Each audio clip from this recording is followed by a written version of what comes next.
Hello and welcome to the East Lampeter Township Public Meeting. All participants are now informed that this meeting is being recorded. This meeting is also being offered virtually utilizing Zoom, which is a cloud-based platform for remote video and audio conferencing. The Zoom application is free to the public. The general public is therefore able to join the meeting by connection through the internet or by calling in by phone. The public is also able to observe the meeting on the Township's YouTube channel. Please continue to check the Township website calendar for any updates related to these public meetings. Agendas for these public meetings will also be available on the Township's website. Please be reminded that this meeting is being video and audio recorded and will be posted to the Township's YouTube channel for viewing. The meeting will now proceed with the chairman calling the meeting to order and identifying all other members present in the meeting room and those joining the meeting via Zoom. The chairman will then confirm those members joining by Zoom can be heard. Hey, good evening. Welcome to the East Lampeter Township Board of Supervisors meeting for Monday, October 16th, 2023. All members of the Board of Supervisors and staff are in the room this evening. There is no one from the Township Board or the staff coming in via Zoom. There are agendas at the back of the room. If you'd like to grab one, you can certainly do that on the table back there. If you haven't signed in, please do that as well, too. We need that for the public record. Okay, if you would please rise and join me in saying the pledge of the flag. I pledge allegiance to the flag of the United States and to the republic which stands one nation, indivisible, with liberty and justice. Thank you for that. Item number 3 on this evening's agenda is public comment for non-agenda items. Is there anyone here who would like to address the Board of Supervisors for items that are not on the agenda for this evening?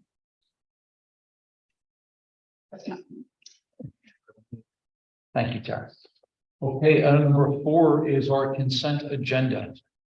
4A is approval of the October 16th, 2023 Board of Supervisors agenda. Approval of the minutes of the Monday, October 2nd, 2023 regular meeting of the board. Approval of the financial security release for high steel stormwater plan number 1901. 4D is approval of financial security substitution 2246 Lincoln Highway plan number 21-05. 4E is approval of financial security reduction for 2603 Lincoln Highway plan number 21-27. 4F is approval of the financial security reduction for 1770 Hempstead Road, plan number 20-15. And 4G is approval to pay invoices from all funds for a total of $567,503.46. And we have items of interest is $11,570 to Forward Planning Incorporated, the Housing Plan Consultant Services, $142,400.85 to the Township Fire Relief Associations for distribution of the PA foreign fire tax. That would be $35,600.21 to each relief association at our 4 fire companies. And then finally is $110,156.14 to Bill Jones Equipment Incorporated. Used bucket trucks. Okay, what is your pleasure? I'll make a motion to approve the consent agenda. Second. A motion by Corey, second by Roger. Questions? Hearing none. Those in favor? Aye. Those opposed? Motion carries. Thank you. All right, moving on.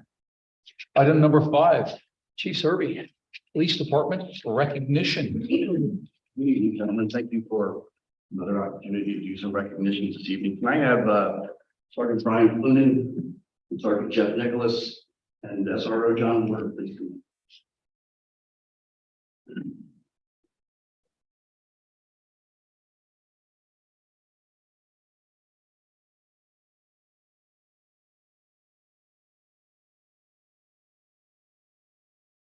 Think about all 3 of them at the same time, simply because all these gentlemen were hired on the same day, September 14th, 1998. So last September celebrated 25 years of service for each one of these gentlemen. Sergeant Clinton is graduate from Manheim Township High School and Kutztown University, holds a Bachelor of Science degree in criminal justice. He served the police department and the patrol division, as well as the division over the course of his career. And was promoted to sergeant in January of 2006. He's been the recipient of the Officer of the Year Award on 3 different occasions in 2002, and 2017, 2021.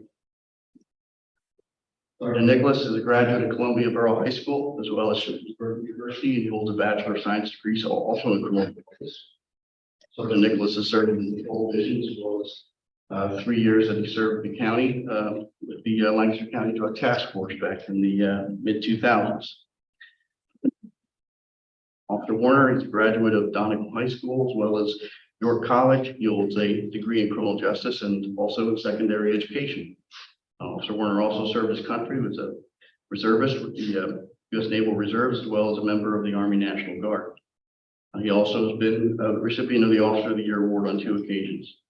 Officer Warner has served in the patrol division, as well as currently his 2nd tour of duty over in Conestoga Valley High School. John likes high school so much, he's gone back 3 times. I might pass this. All 3 of these gentlemen have literally dozens of letters from members of the public, people they have served, people they have helped, that have written in, expressed their thanks and their gratitude for them.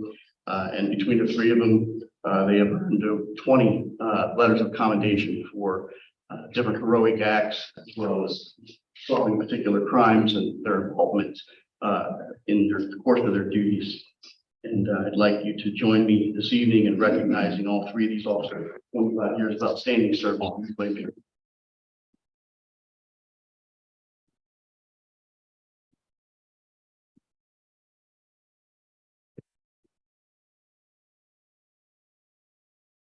Remember their boxes and made up for them.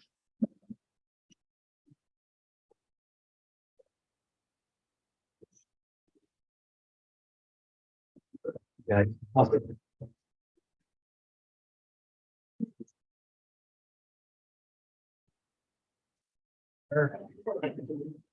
The only one.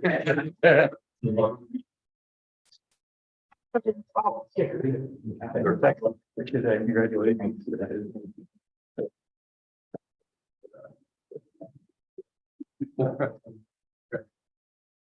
Yeah, guests, Chief. So this is my family, my wife Jennifer, my son Jack, and my daughter Claire. Welcome. Thank you for coming. Appreciate it. Back at the duty. Thanks, guys, very much. So much. Appreciate that. Yeah.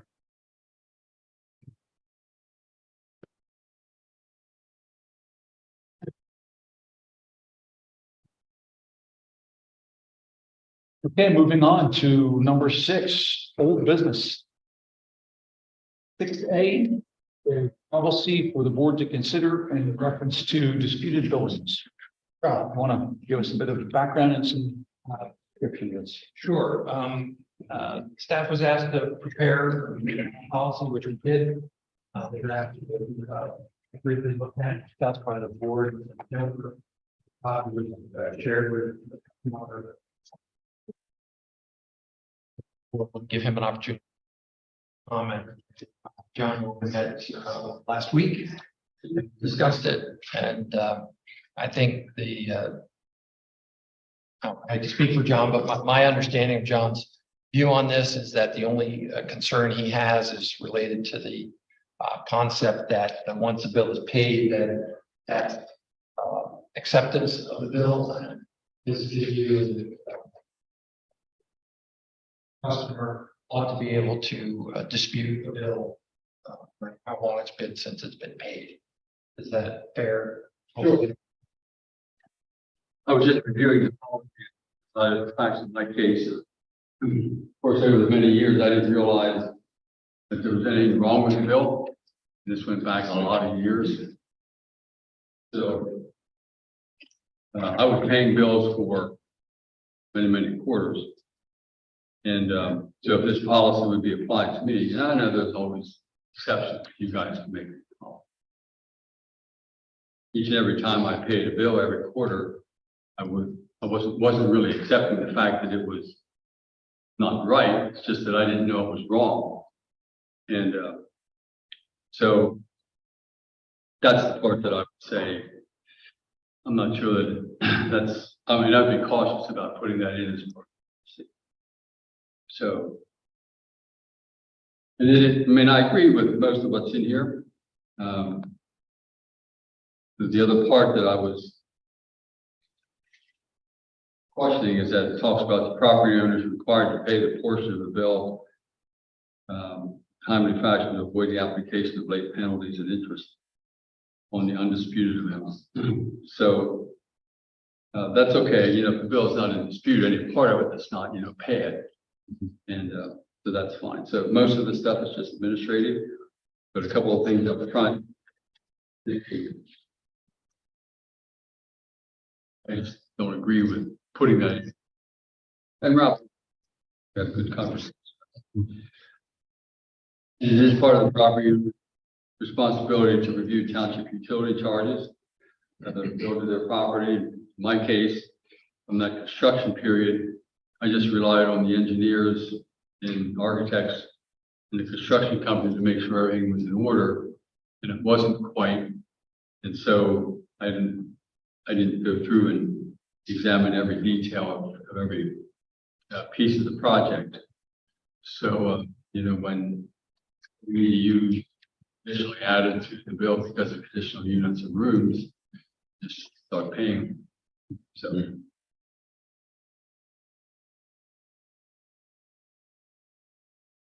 To say that if I were to pay a bill and there was a mistake on it for a number of years, that I can't dispute it.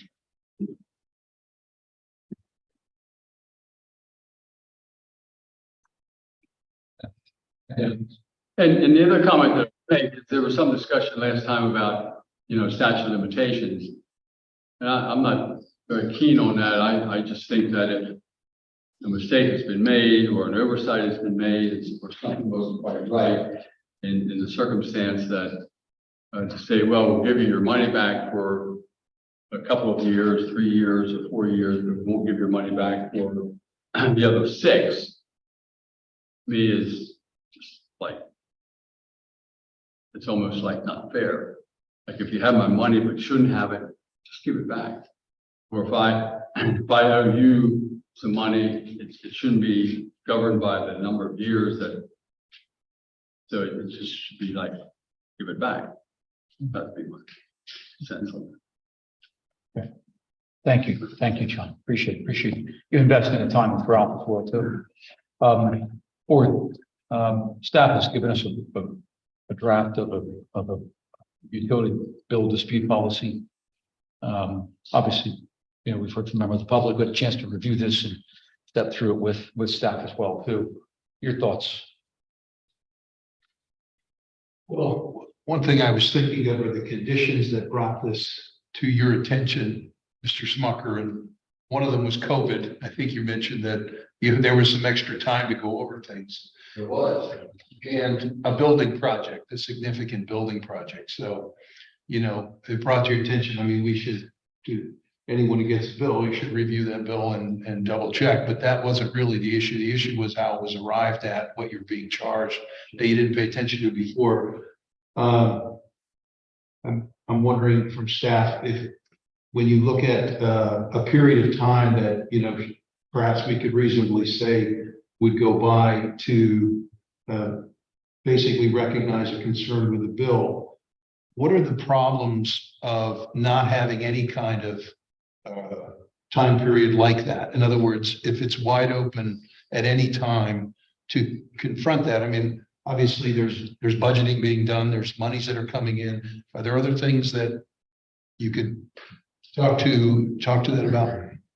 I guess the first one that would come to mind would be if there are any limitations on how much information we have on a particular account, how far back the computer system has record of activity on a particular account, all the billing and payment activity. So that would be one possible limitation.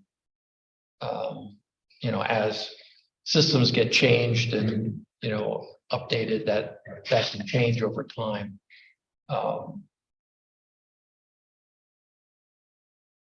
So primarily record retention, access to data that would counter or support the applicant's claim of the situation. Right, just provide information to whatever the scenario is on that account. So That's the one that comes to my mind. And then how about other types of billing that we would see something like this happen? In terms of utilities, in terms of, Well, at this point, that, the utility billings that we have are, sanitary sewer, which is what this one's about. Well, the issue with John is we drafted the policy to hopefully cover sanitary sewer as well as street light. When the stormwater fee was adopted, the authority adopted a policy as part of that. So they have a policy already that covers stormwater fees. In my view, it's not quite as detailed as this, but it's similar. Streetlight assessments are done on an annual basis, so there's only one streetlight bill a year for anybody that gets a streetlight bill. So that's different than the sanitary sewer where you've got a quarterly billing. So you're getting 4 bills every year. You do any of those? Does the the stormwater fee, does that have a look back period? It does not.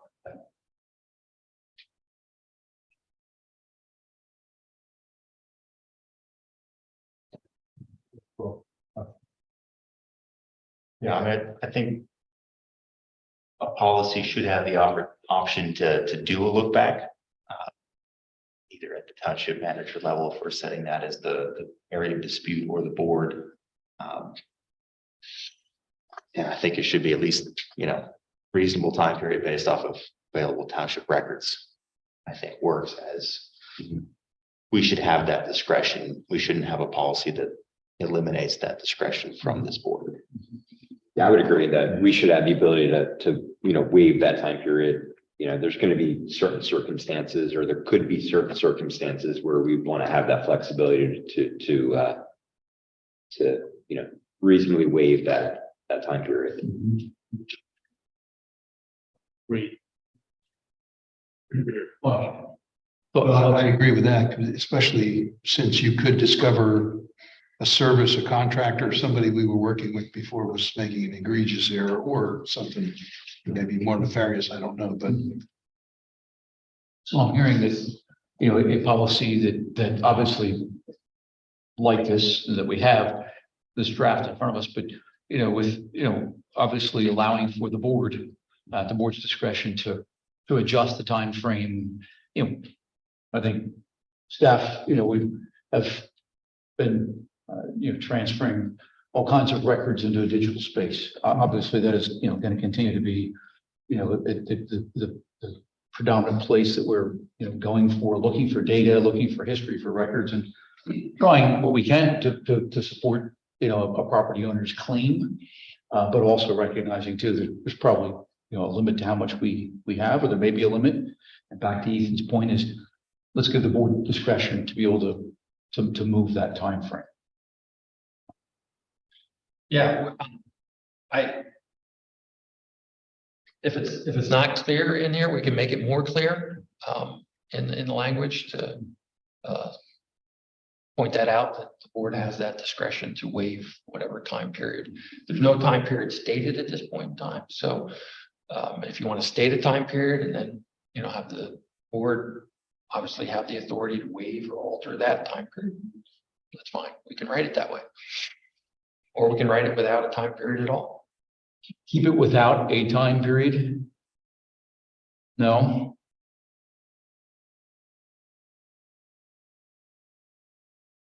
Pondering it.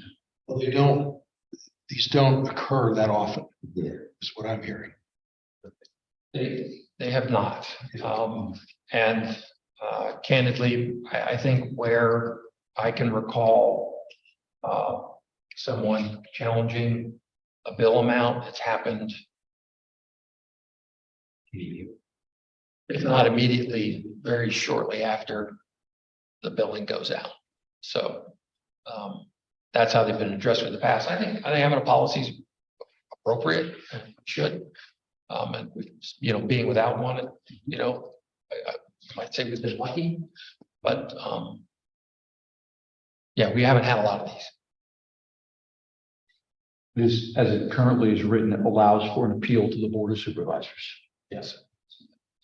Third, fourth paragraph from the end or something. So I think we are giving the board the ability to hear a property owner's request and township manager isn't the last and all be all word on this. So Right. No, the board should. That's appropriate. Yeah. Okay. Thoughts? Response? Just one question. Then 30 days of the day of the township manager's decision, that too close, 30 days should be 60. Time frame for review, time frame for township managers, decision. Because in several instances, we've been those past 30 days. We're just appealing the decision of the Board of Supervisors would then set a date, right? But I just want to make sure I understand. So I'm reading the third paragraph. An appeal bill for services must be filed with the township manager in writing within 30 days of the bill being mailed to the property owner or the property owner's designee. That sentence, if we're saying that we're removing the look back, right? How does that sentence work with that concept? Well, that would have to get changed as well. So would we just remove my question is, would we completely remove that sentence? Or is it just appeals of the township manager? That's probably all that would need to be said. Okay. Well, then we don't need language to waive the time period because there's no time period. That's who's don't reference it. That's Ralph's point. We're not referencing a time period. We're just, There's two pieces. One is right before that, once a bill is paid, is deemed to be accepted and cannot be disputed. So you have to eliminate that law Sentence as well. Exactly. eliminate part of the next sentence, and at the end, eliminate sentence. Add maybe retroactive for a reasonable time period based off of records. So what we're saying is an appeal of a bill could happen 8 years after the fact. And once again, Go to the township, make sure he look at the manager. yeah, it's access to the information, the data, township manager, the staff view it. They decide they can't find this, they can't support it, they can't find the data they need to deal with it. The property owner can still come before the Board of Supervisors and say, hey, I presented this, here's the situation, and the Board of Supervisors can deal with it. So no look back time in that scenario. No limitation on a look back time. That's the point. Yeah. That's Ethan's point. I think Ethan, as you were saying originally, is not place a limit on it. Whatever the access the township staff has to information, then they can go look for this. And just from an agent, we administer the fees, but the sewer authority sets them, or we also set the fees, and they're paid to but aren't the fees paid to the sewer authority? No. Board of Supervisors sets the sanitary sewer fees, collects them, and then pays the authority's debt service. Okay. Sorry, John. Eliminating that, once a bill is paid, it's deemed to have been accepted and eliminated 30 days. And I think you have to. yeah, I agree. Make some adjustments to it. Understood. Bring it back to us. Okay, that's good. Okay, thank you. We appreciate that. Thank you, John, for your contribution. Thank you, Ralph, staff. Thank you. Okay, item number 6B, then there is the question of the Burdenham Family Inn sewer building dispute. It's a different line item here, John, for us to address as well, too. As I understand, the discussions, the conversation, the presentation of the township staff, Kevin's presentation, John. You found Kevin's presentation to be satisfactory and meeting what you were expecting from it. Right, number. The only thing that I would add to the board, the elimination of interest penalties. Because of the unique fact and circumstances of the case. But I do agree with Kevin's analysis and Ralph. They looked at it, they came up with a number. Good, okay. Appreciate that work. Thank you, John. So the question, gentlemen, is the penalty and the, I guess, the interest that was accrued on the account after staff adjusted the EDUs. In other words, after the issue that was in question was, hey, how many EDUs are actually at this property? How many are being billed for on a quarterly basis? Staff did an adjustment in July of 2020. So question is are there was it appropriate to have those penalties and those fees applied? That is Only to those amounts that were charged the appropriate number of EDUs after that point in time. So penalties and interest prior to then, we had already taken care of. okay. And the fees weren't being paid from July of 2020 after you guys had come to a decision. What was the reason for that, John? Well, I was banking on a credit that was larger than what was actually then calculated by staff. So when I got to the point where I thought I was probably past the credit and I should start paying, I just sent a note to Ralph saying, hey, I think I'm past and I'm uncomfortable with not paying anymore. So I did make an interim payment here a couple months ago, but I still wasn't quite sure what the total amount of credit was. So I was holding my payments in advance until settlement, so to speak, which we now did. The credit that I calculated was like 21,000 something, and what we agreed to, based upon looking back over the record for the last 20 years, was like 14,000. So I'm just waiting until it's settled itself. So in that light, I'm saying, well, I wasn't not paying because I was trying to be unhanded. I was just trying to get to the end finish line.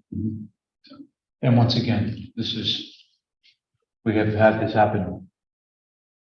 I don't know if this has ever happened in all honesty, from what Ralph is saying. You're a unique situation. So, okay, so your thoughts, gentlemen.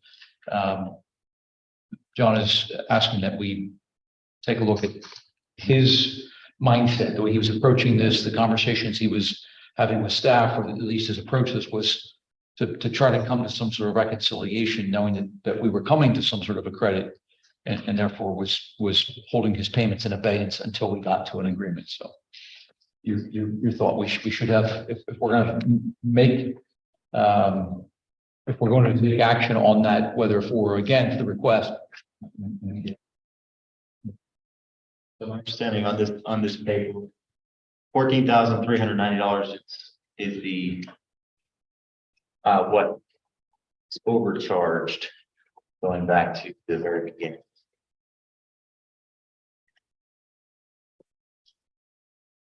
Is that correct? Yes. Ralph, And $1,276.79 is the amount that's also due in interest and fees, or basically late fees and interest. Yes.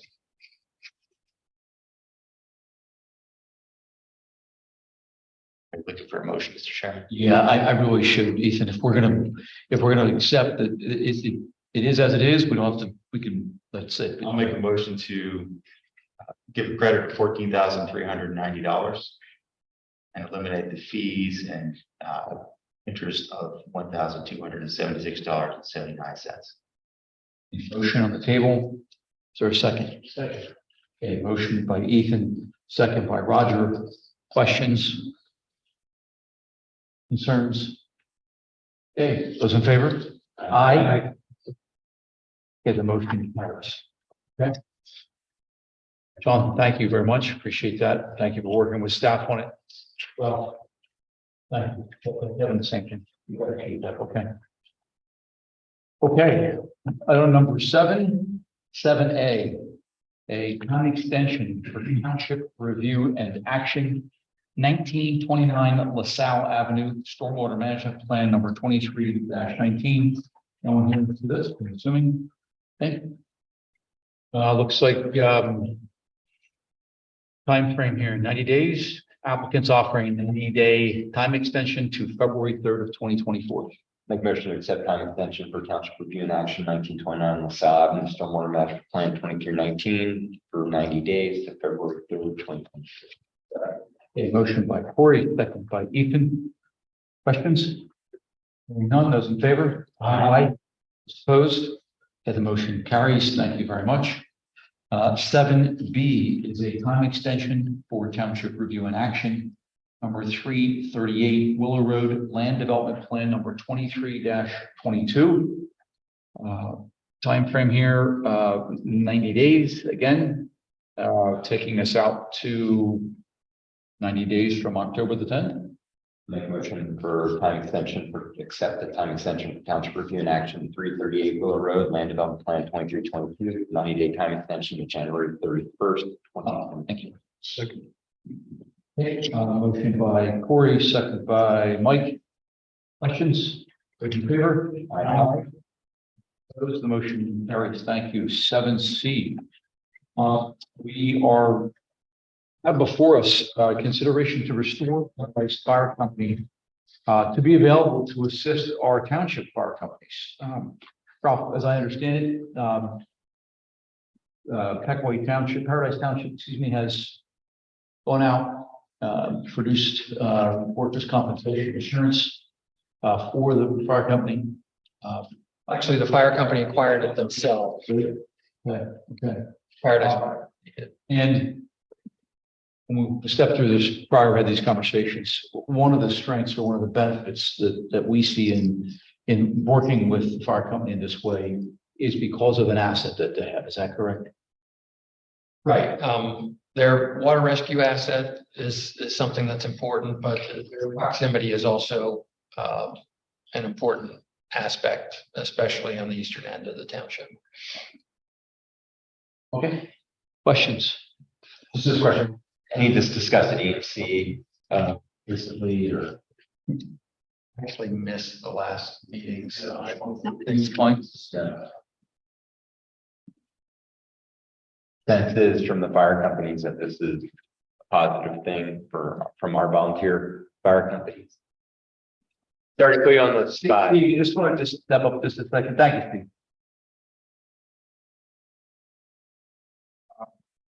2 weeks ago, I requested a meeting with Ralph and Tara concerning call Paradise, I call it the Paradise area. It was 2904 Lincoln Highway East. We were dispatched for a vehicle accident with entrapment. PD got on location and confirmed 2 vehicles, people trapped in both vehicles. It's a holiday weekend. Our engine, which is a pumper rescue, and our rescue responded. Manpower wasn't as heavy because of holiday weekend, things like that. We requested the next due rescue, which came from Strasburg. Okay. They responded. When they were pulling up, we were getting the second person out of the second bid. Thing that concerned us is manpower. We had the equipment. We have plenty of equipment on our pumper. It's the knowledge and stuff that goes with it. Strasburg they do fine. They did what they were asked to do, no problem.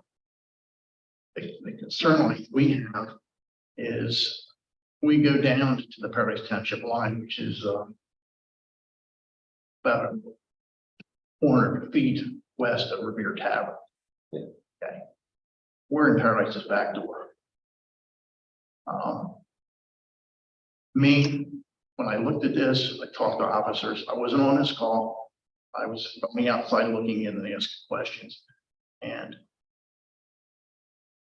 we're dealing with people's lives on this. Fire calls, we do. Accidents, we do. It seems as though we run a lot of accidents on 30. Okay. The worst accidents, when I say as far as entrapments and things like that, end up on Links Road down to the Paradise Township line. There's no traffic signals to slow people down. You have the hills going down the highway. People get in the center lane, they hit hell. The rescue would have been valuable to us. And I looked at the distance that Strasburg had to travel. It's not terrible, but Paradise is a straight shot. It's 1.2 miles. Okay. Also, they have a brush unit. I mean, what we run down there is low compared to the other companies possibly in the township. We get down around the Pegway Creek, we gotta get down in fields. They have a brush unit that's good for that. We had the motel fire just west, or east of the 30 truck stop. They would have been on that. We were fine. It's just, you know, they're there, and I can't use them. We also have to shut 30 down quite a bit. In the last 3 months, we've had 7 accidents with 7 poles down. Why, I don't know, but we've got them this year. We had 2 last week. We have to sometimes shut that highway down, and I was using their squads and fire police to help with that. Now, did we get around it? Yes. But if something happens on 30, the highway is blocked, and it has been numerous times on these wrecks, I need somebody to come up from the east side to assist us. So this request came from Franks. Okay. Great. Want to use them. So they're a big asset to me down there. So It's great. I appreciate it. I hear somebody runs fire, and good to see you here as well. Thank you, Steve. Appreciate it. I think to restore Paradise Fire Company to be available to this township fire for this. Okay, motion by Corey, second by Ethan. Questions? Okay, hearing none. Those in favor? Aye. Opposed? Okay, the motion carries. Thank you. Yeah. And a letter be sent to Paradise. It will. And that way We'll get you a copy. Thank you. Thanks, Steve. Appreciate that. Mike, may need to bring that up at the ESC. Okay.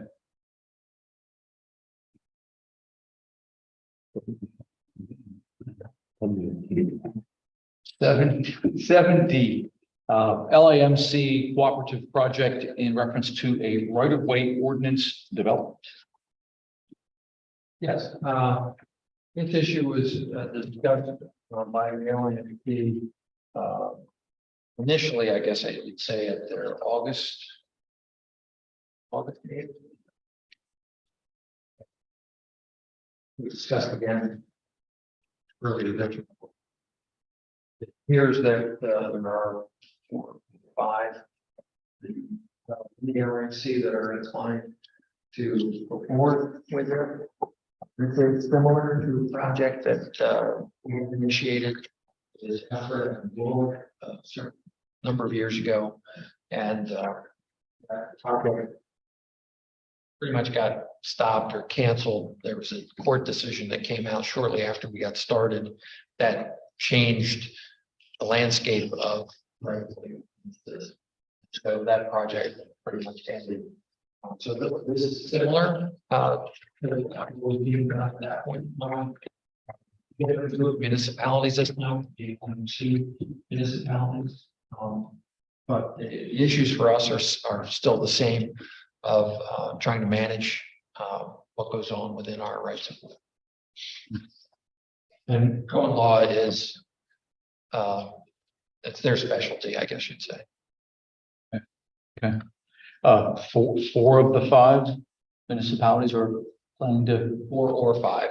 There are 11 in the LAMC. So some have indicated that they are not going to do it, but others have indicated that they are. Okay. All right. We did 5 or more. That's the goal. Yeah, what's your interest? Make a motion that East Lampeter Township, that we approve their participation in the road opening ordinance that will be developed by Cohen Law. Okay, motion by Mike, second by Roger. Questions? Okay, hearing none, those in favor? Aye. Those opposed? Motion carries. Thank you. Okay, action items 8A. Jordan Good being appointed to the zoning hearing board. Term would end 11/12/26. He is interested. He has gone from alternate to a full member at this point. Yeah, good. Okay. Make a motion to appoint Mr. Jordan Good to the zoning hearing board, term ending 11/12/2026. Motion by Corey, second by Ethan. Questions? Those in favor? Aye. Those opposed? Motion carries. Congratulations, Jordan. Okay, item number 8B. An ordinance establishing stop conditions at certain intersections. Ralph. Yes, these kinds of traffic regulation signs need to be supported by ordinance in order to be enforceable. And so there were a few that were identified based upon fairly recent road dedications that need to be supported by ordinance. And one we found that it's been a while since we've actually dedicated that road, so we need to support that stuff.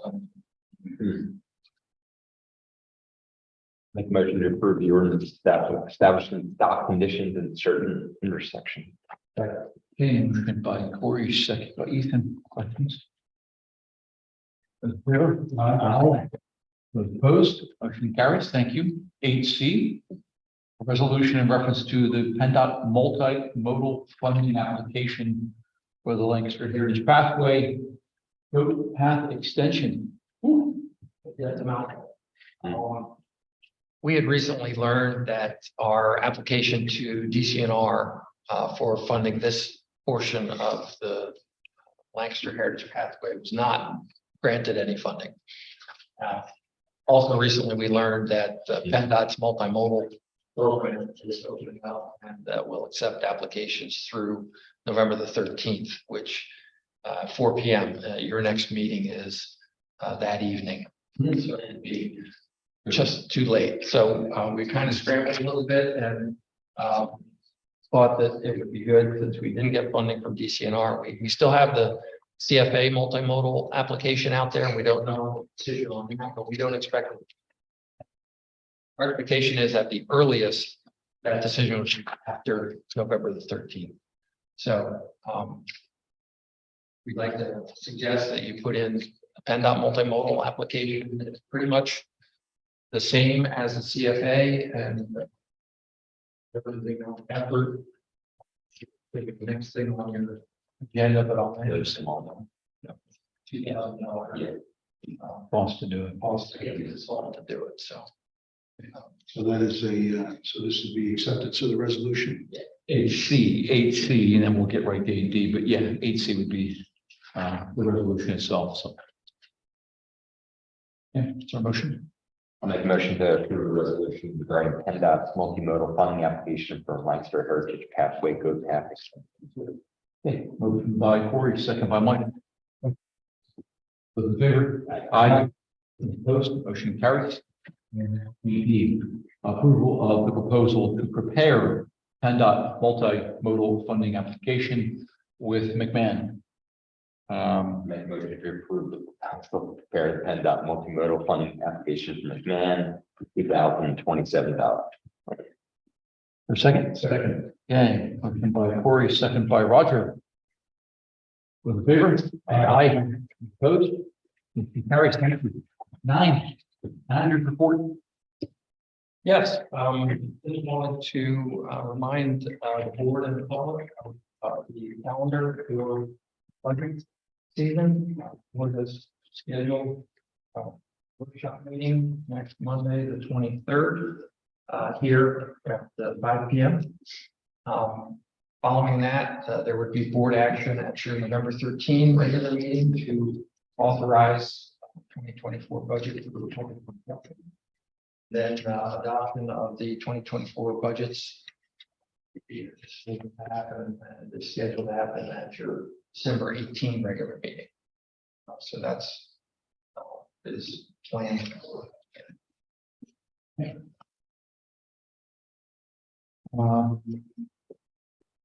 That's it. Just announcement of dates. November 10, adjournment. How many questions are first? About 40 seconds. And those in favor? Aye. Meeting is adjourned.